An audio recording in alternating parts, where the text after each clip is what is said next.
नाथ ने वर मांगा, जैसे शुक्राचार्य ने कच्छ को संजीवनी विद्या दी, वैसे ही आप मुझे साबरी विद्या दें और कालिकास्त्र प्रदान करें, ताकि यह देवी मेरे हाथ में रहकर आगे भी मंत्र कार्य में सहायक हो। उसके बाद नाथ ने वाताकर्षणास्त्र वापस लिया। देवी होश में आई, शिवजी को प्रणाम किया और उनकी स्तुति की। शिवजी ने देवी से कहा, अब तुम मच्छिंद्रनाथ की सहायक बन। देवी ने स्वीकार किया और नाथ को आलिंगन देकर वचन दिया, मैं तेरा पूर्ण सहयोग करूंगी। 3 दिन नाथ और शिवजी देवी के यहाँ रहे। चौथे दिन शिवजी कैलाश लौटे और नाथ हरेश्वर तीर्थ गए। श्री मच्छिंद्रनाथ जी जब हरेश्वर तीर्थ पहुँचे तो वहाँ उन्होंने गदा तीर्थ में स्नान किया। उसी समय उसी तीर्थ में त्रिशूल, डमरू और धनुष आदि अस्त्र शस्त्र धारण किए हुए वीरभद्र भी स्नान करने आए। वहाँ दोनों की भेंट हुई। एक दूसरे को प्रणाम कर उन्होंने वार्ता की। वीरभद्र ने पूछा, आप कौन हैं, किस पंथ से हैं? तब मच्छिंद्रनाथ ने कहा, इस देह को मच्छिंद्र कहते हैं, मैं नाथ पंथ से हूँ। यह शैली, कंठा और मुद्रा हमारी भूषणें हैं। ये सुनकर वीरभद्र बोले, यह एक नया पाखंड है। तुम लोग ऐसे काले मुख लेकर जगत में घूमते हो,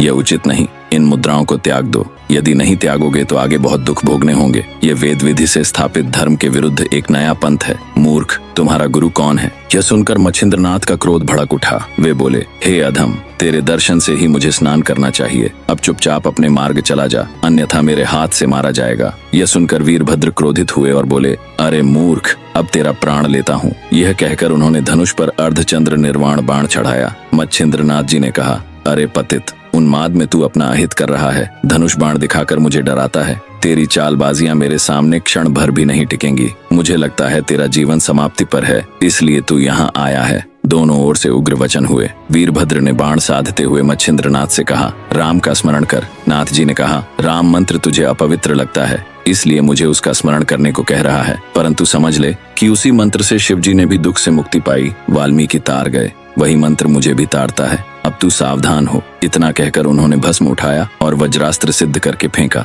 वह 10 दिशाओं में घूमने लगा। वीरभद्र का छोड़ा हुआ बाण नाथ को तिनके समान लगा। भस्म के प्रभाव से वह बाण आकाश में घूमने लगा और नाथ जी के वज्रास्त्र ने उसे चूर कर दिया। इसके बाद वीरभद्र ने नागास्त्र चलाया। नाथ जी ने उसकी रक्षा हेतु रुद्रास्त्र और खंगेंद्रास्त्र छोड़े, जिन्होंने वीरभद्र की शक्ति क्षीण कर दी। आगे वीरभद्र ने वातास्त्र चलाया तो नाथ जी ने पर्वतास्त्र चलाकर उसका प्रतिकार किया। इस प्रकार दोनों महान योद्धा अस्त्रों का प्रयोग कर एक दूसरे को पराजित करने में लगे रहे। अंततः ब्रह्मा, विष्णु और महेश युद्ध भूमि में प्रकट हुए और मच्छिंद्रनाथ को समझाया। उन्होंने वीरभद्र को भी बुलाकर नाथ जी से मित्रता कराई और कहा, यह नाथ कवि नारायण का अवतार है। यह सुनकर वीरभद्र प्रसन्न हुए और बोले, अब तक मैंने असंख्य बलवान वीरों को परास्त किया है, पर मच्छिंद्रनाथ जैसा वीर मुझे नहीं मिला। उन्होंने नाथ जी को आलिंगन दिया और पूछा, आपकी क्या मनोकामना है?